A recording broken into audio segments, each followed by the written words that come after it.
ಆಗಿರುವ ಚಂದ್ರಶೇಖರನಾಥ ಸ್ವಾಮೀಜಿ ವಿಚಾರಣೆಗೆ ಹಾಜರಾಗ್ತಾರಾ ಇಲ್ವಾ?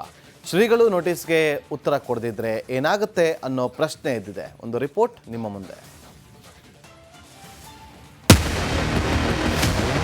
ನಮ್ಮ ದೇಶಕ್ಕೆ ಒಳ್ಳೆ ಕೀರ್ತಿ, ಒಳ್ಳೆ ಅಭಿಪ್ರಾಯ ಬರಬೇಕು ಅಂದರೆ ಈ ರಾಜಕೀಯದವ್ರು ಮಾಡ್ತಾ ಇರ್ತಕ್ಕಂಥ ವೋಟ್ಗೋಸ್ಕರ ಮಾಡ್ತಾ ಇರೋದ್ರಿಂದ ಆ ಮುಸ್ಲಿಂ ಜನಾಂಗಕ್ಕೆ ವೋಟಿನ ಪವರೇ ಇಲ್ಲ ಅಂತ ಮಾಡಲಿಕ್ಕೆ ಕಾನೂನು ಆಗ ಖಂಡಿತ ಅದನ್ನ ಮಾಡಬೇಕು. ವಕ್ಫ್ ಬೋರ್ಡ್ ವಿರುದ್ಧ ಆಕ್ರೋಶದ ಮಾತಿನ ನಡುವೆ ಚಂದ್ರಶೇಖರನಾಥ ಸ್ವಾಮೀಜಿ ಈ ಹೇಳಿಕೆಯನ್ನ ನೀಡಿದ್ರು. ಈ ಹೇಳಿಕೆ ಭಾರಿ ವಿವಾದ ಸೃಷ್ಟಿಯಾದ ಕಾರಣ ಕ್ಷಮೆ ಕೂಡ ಕೇಳಿದ್ದಾರೆ. ಆದ್ರೆ ಶ್ರೀಗಳ ವಿರುದ್ಧ ಉಪ್ಪಾರಪೇಟೆ ಠಾಣೆಯಲ್ಲಿ ನವೆಂಬರ್ 27ರಂದು ಎಫ್ಐಆರ್ ದಾಖಲಾಗಿದೆ. ಹೀಗಾಗಿ ಇಂದು ವಿಚಾರಣೆಗೆ ಬರುವಂತೆ ಶ್ರೀಗೆ ಸಮನ್ಸ್ ಜಾರಿ ಮಾಡಲಾಗಿದೆ. ಇಂದು ಬೆಳಗ್ಗೆ 11 ಗಂಟೆಗೆ ವಿಚಾರಣೆಗೆ ಠಾಣೆಗೆ ಹಾಜರಾಗುವಂತೆ ಶ್ರೀಗಳಿಗೆ ನೋಟಿಸ್ ಅನ್ನ ಕೊಡಲಾಗಿದೆ. BSS 35(3) ಅಡಿ ಪೊಲೀಸರು ನೋಟಿಸ್ ಅನ್ನ ನೀಡಿದ್ರು. ಆದ್ರೆ ಆರೋಗ್ಯ ಸರಿ ಇಲ್ಲದ ಕಾರಣ ವಿಚಾರಣೆಗೆ ಹಾಜರಾಗಲು ಸಾಧ್ಯವಿಲ್ಲ ಅಂತ ರಿಪಬ್ಲಿಕ್ ಕನ್ನಡಕ್ಕೆ ಚಂದ್ರಶೇಖರನಾಥ ಶ್ರೀಗಳು ಹೇಳಿದ್ದಾರೆ.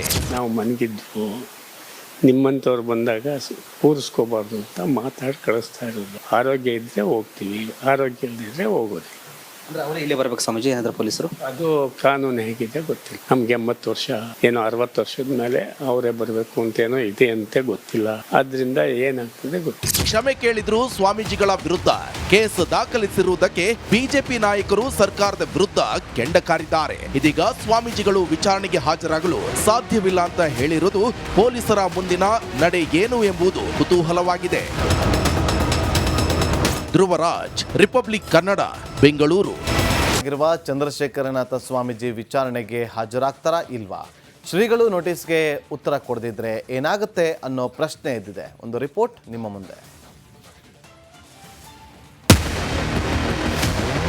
ನಮ್ಮ ದೇಶಕ್ಕೆ ಒಳ್ಳೆ ಕೀರ್ತಿ, ಒಳ್ಳೆ ಅಭಿಪ್ರಾಯ ಬರಬೇಕು ಅಂದರೆ ಈ ರಾಜಕೀಯದವ್ರು ಮಾಡ್ತಾ ಇರ್ತಕ್ಕಂಥ ವೋಟ್ಗೋಸ್ಕರ ಮಾಡ್ತಾ ಇರೋದ್ರಿಂದ ಆ ಮುಸ್ಲಿಂ ಜನಾಂಗಕ್ಕೆ ವೋಟಿನ ಪವರೇ ಇಲ್ಲ ಅಂತ ಮಾಡಲಿಕ್ಕೆ ಕಾನೂನು ಆಗ ಖಂಡಿತ ಅದನ್ನ ಮಾಡಬೇಕು. ವಕ್ಫ್ ಬೋರ್ಡ್ ವಿರುದ್ಧ ಆಕ್ರೋಶದ ಮಾತಿನ ನಡುವೆ ಚಂದ್ರಶೇಖರನಾಥ ಸ್ವಾಮೀಜಿ ಈ ಹೇಳಿಕೆಯನ್ನ ನೀಡಿದ್ರು. ಈ ಹೇಳಿಕೆ ಭಾರಿ ವಿವಾದ ಸೃಷ್ಟಿಯಾದ ಕಾರಣ ಕ್ಷಮೆ ಕೂಡ ಕೇಳಿದ್ದಾರೆ. ಆದ್ರೆ ಶ್ರೀಗಳ ವಿರುದ್ಧ ಉಪ್ಪಾರಪೇಟೆ ಠಾಣೆಯಲ್ಲಿ ನವೆಂಬರ್ 27ರಂದು ಎಫ್ಐಆರ್ ದಾಖಲಾಗಿದೆ. ಹೀಗಾಗಿ ಇಂದು ವಿಚಾರಣೆಗೆ ಬರುವಂತೆ ಶ್ರೀಗೆ ಸಮನ್ಸ್ ಜಾರಿ ಮಾಡಲಾಗಿದೆ. ಇಂದು ಬೆಳಗ್ಗೆ 11 ಗಂಟೆಗೆ ವಿಚಾರಣೆಗೆ ಠಾಣೆಗೆ ಹಾಜರಾಗುವಂತೆ ಶ್ರೀಗಳಿಗೆ ನೋಟಿಸ್ ಅನ್ನ ಕೊಡಲಾಗಿದೆ. BSS 35(3) ಅಡಿ ಪೊಲೀಸರು ನೋಟಿಸ್ ಅನ್ನ ನೀಡಿದ್ರು. ಆದ್ರೆ ಆರೋಗ್ಯ ಸರಿ ಇಲ್ಲದ ಕಾರಣ ವಿಚಾರಣೆಗೆ ಹಾಜರಾಗಲು ಸಾಧ್ಯವಿಲ್ಲ ಅಂತ ರಿಪಬ್ಲಿಕ್ ಕನ್ನಡಕ್ಕೆ ಚಂದ್ರಶೇಖರನಾಥ ಶ್ರೀಗಳು ಹೇಳಿದ್ದಾರೆ. ನಾವು ಮನಗಿದ್ದು ನಿಮ್ಮಂಥವ್ರು ಬಂದಾಗ ಕೂರಿಸ್ಕೋಬಾರ್ದು ಅಂತ ಮಾತಾಡಿ ಕಳಿಸ್ತಾ ಇರೋದು. ಆರೋಗ್ಯ ಇದ್ದರೆ ಹೋಗ್ತೀವಿ, ಆರೋಗ್ಯ ಇಲ್ಲದಿದ್ರೆ ಹೋಗೋದು. ಅಂದ್ರೆ ಅವರೇ ಇಲ್ಲೇ ಬರ್ಬೇಕು ಸ್ವಾಮೀಜಿ ಏನಾದ್ರು ಪೊಲೀಸರು? ಅದು ಕಾನೂನು ಹೇಗಿದೆ ಗೊತ್ತಿಲ್ಲ. ನಮ್ಗೆ 80 ವರ್ಷ ಏನೋ 60 ವರ್ಷದ ಮೇಲೆ ಅವರೇ ಬರಬೇಕು ಅಂತೇನೋ ಇದೆ ಅಂತೆ ಗೊತ್ತಿಲ್ಲ. ಆದ್ರಿಂದ ಏನಾಗ್ತದೆ ಗೊತ್ತಿಲ್ಲ. ಕ್ಷಮೆ ಕೇಳಿದ್ರು ಸ್ವಾಮೀಜಿಗಳ ವಿರುದ್ಧ ಕೇಸ್ ದಾಖಲಿಸಿರುವುದಕ್ಕೆ ಬಿಜೆಪಿ ನಾಯಕರು ಸರ್ಕಾರದ ವಿರುದ್ಧ ಕೆಂಡ ಕಾರಿದ್ದಾರೆ. ಇದೀಗ ಸ್ವಾಮೀಜಿಗಳು ವಿಚಾರಣೆಗೆ ಹಾಜರಾಗಲು ಸಾಧ್ಯವಿಲ್ಲ ಅಂತ ಹೇಳಿರುವುದು ಪೊಲೀಸರ ಮುಂದಿನ ನಡೆ ಏನು ಎಂಬುದು ಕುತೂಹಲವಾಗಿದೆ. ಧ್ರುವರಾಜ್, ರಿಪಬ್ಲಿಕ್ ಕನ್ನಡ, ಬೆಂಗಳೂರು. ಆಗಿರುವ ಚಂದ್ರಶೇಖರನಾಥ ಸ್ವಾಮೀಜಿ ವಿಚಾರಣೆಗೆ ಹಾಜರಾಗ್ತಾರಾ ಇಲ್ವಾ? ಶ್ರೀಗಳು ನೋಟಿಸ್ಗೆ ಉತ್ತರ ಕೊಡದಿದ್ರೆ ಏನಾಗುತ್ತೆ ಅನ್ನೋ ಪ್ರಶ್ನೆ ಎದ್ದಿದೆ. ಒಂದು ರಿಪೋರ್ಟ್ ನಿಮ್ಮ ಮುಂದೆ. ನಮ್ಮ ದೇಶಕ್ಕೆ ಒಳ್ಳೆ ಕೀರ್ತಿ, ಒಳ್ಳೆ ಅಭಿಪ್ರಾಯ ಬರಬೇಕು ಅಂದರೆ ಈ ರಾಜಕೀಯದವ್ರು ಮಾಡ್ತಾ ಇರ್ತಕ್ಕಂಥ ವೋಟ್ಗೋಸ್ಕರ ಮಾಡ್ತಾ ಇರೋದ್ರಿಂದ ಆ ಮುಸ್ಲಿಂ ಜನಾಂಗಕ್ಕೆ ವೋಟಿನ ಪವರೇ ಇಲ್ಲ ಅಂತ ಮಾಡಲಿಕ್ಕೆ ಕಾನೂನು ಆಗ ಖಂಡಿತ ಅದನ್ನ ಮಾಡಬೇಕು. ವಕ್ಫ್ ಬೋರ್ಡ್ ವಿರುದ್ಧ ಆಕ್ರೋಶದ ಮಾತಿನ ನಡುವೆ ಚಂದ್ರಶೇಖರನಾಥ ಸ್ವಾಮೀಜಿ ಈ ಹೇಳಿಕೆಯನ್ನ ನೀಡಿದ್ರು. ಈ ಹೇಳಿಕೆ ಭಾರಿ ವಿವಾದ ಸೃಷ್ಟಿಯಾದ ಕಾರಣ ಕ್ಷಮೆ ಕೂಡ ಕೇಳಿದ್ದಾರೆ. ಆದ್ರೆ ಶ್ರೀಗಳ ವಿರುದ್ಧ ಉಪ್ಪಾರಪೇಟೆ ಠಾಣೆಯಲ್ಲಿ ನವೆಂಬರ್ 27ರಂದು ಎಫ್ಐಆರ್ ದಾಖಲಾಗಿದೆ. ಹೀಗಾಗಿ ಇಂದು ವಿಚಾರಣೆಗೆ ಬರುವಂತೆ ಶ್ರೀಗೆ ಸಮನ್ಸ್ ಜಾರಿ ಮಾಡಲಾಗಿದೆ. ಇಂದು ಬೆಳಗ್ಗೆ 11 ಗಂಟೆಗೆ ವಿಚಾರಣೆಗೆ ಠಾಣೆಗೆ ಹಾಜರಾಗುವಂತೆ ಶ್ರೀಗಳಿಗೆ ನೋಟಿಸ್ ಅನ್ನ ಕೊಡಲಾಗಿದೆ. BSS 35(3) ಅಡಿ ಪೊಲೀಸರು ನೋಟಿಸ್ ಅನ್ನ ನೀಡಿದ್ರು. ಆದ್ರೆ ಆರೋಗ್ಯ ಸರಿ ಇಲ್ಲದ ಕಾರಣ ವಿಚಾರಣೆಗೆ ಹಾಜರಾಗಲು ಸಾಧ್ಯವಿಲ್ಲ ಅಂತ ರಿಪಬ್ಲಿಕ್ ಕನ್ನಡಕ್ಕೆ ಚಂದ್ರಶೇಖರನಾಥ ಶ್ರೀಗಳು ಹೇಳಿದ್ದಾರೆ. ನಾವು ಮನಗಿದ್ದು ನಿಮ್ಮಂಥವ್ರು ಬಂದಾಗ ಕೂರಿಸ್ಕೋಬಾರ್ದು ಅಂತ ಮಾತಾಡಿ ಕಳಿಸ್ತಾ ಇರೋದು. ಆರೋಗ್ಯ ಇದ್ದರೆ ಹೋಗ್ತೀವಿ, ಆರೋಗ್ಯ ಇಲ್ಲದಿದ್ದರೆ ಹೋಗೋದು. ಅಂದ್ರೆ ಅವರೇ ಇಲ್ಲೇ ಬರ್ಬೇಕು ಸ್ವಾಮೀಜಿ ಏನಾದರೂ ಪೊಲೀಸರು? ಅದು ಕಾನೂನು ಹೇಗಿದೆ ಗೊತ್ತಿಲ್ಲ. ನಮ್ಗೆ 80 ವರ್ಷ ಏನೋ 60 ವರ್ಷದ ಮೇಲೆ ಅವರೇ ಬರಬೇಕು ಅಂತೇನೋ ಇದೆ ಅಂತೆ ಗೊತ್ತಿಲ್ಲ.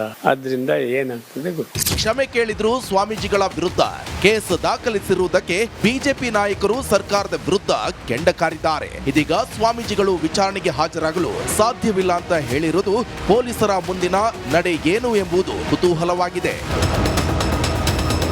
ಧ್ರುವರಾಜ್, ರಿಪಬ್ಲಿಕ್ ಕನ್ನಡ, ಬೆಂಗಳೂರು.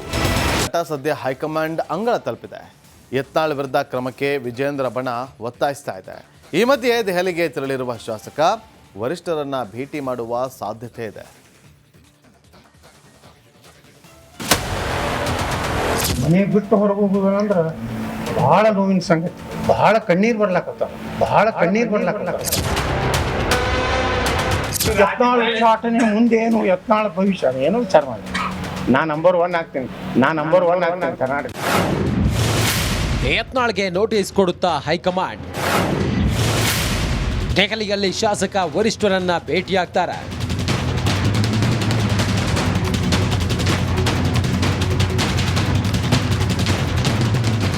BS ಯಡಿಯೂರಪ್ಪ ಹಾಗೂ BY ವಿಜಯೇಂದ್ರ ವಿರುದ್ಧ ರೆಬಲ್ಸ್ ಟೀಮ್ ಭುಗಿಲೆದ್ದಿದೆ.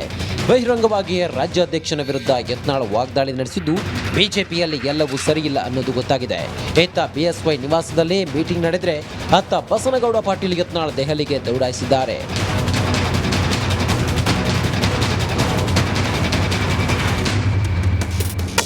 ದೆಹಲಿಯಲ್ಲಿ ಬೀಡು ಬಿಟ್ಟಿರುವ ಯತ್ನಾಳ್ ಇಂದು ವರಿಷ್ಠರನ್ನ ಭೇಟಿ ಮಾಡುವ ಸಾಧ್ಯತೆ ಇದೆ. ಈ ಮಧ್ಯೆ ವಿಜಯೇಂದ್ರ ಬಣ ಯತ್ನಾಳ್ ಬಗ್ಗೆ ಹೈಕಮಾಂಡ್ಗೆ ದೂರು ನೀಡಿದ್ದಾರೆ ಎನ್ನಲಾಗಿದೆ. ಹೀಗಾಗಿ ಯಾವುದೇ ಕ್ಷಣದಲ್ಲಿ ಬಸನಗೌಡ ಪಾಟೀಲ್ ಯತ್ನಾಳ್ಗೆ ಹೈಕಮಾಂಡ್ ನೋಟಿಸ್ ನೀಡುವ ಸಾಧ್ಯತೆ ಇದೆ.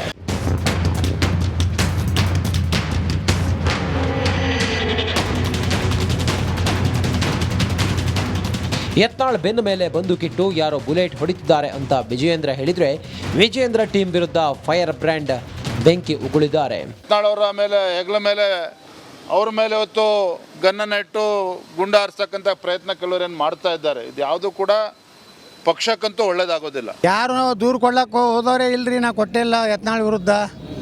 ನಾ ಮೊನ್ನೆ 3 ಮತಕ್ಷೇತ್ರದ ಸೋಲಿನ ಬಗ್ಗೆ ವಿವರಣೆ ಕೊಡ್ಲಕ್ಕೆ ಹೋಗಿದ್ದೆ ಹೇಳಿದ ಮ್ಯಾಗ ನಾವ್ಯಾಕೆ ಅವ್ರ ಬಗ್ಗೆ ಪ್ರತಿಕ್ರಿಯೆ ಕೊಡ್ಲಕ್ಕೆ ಹೋಗ್ಬೇಕು?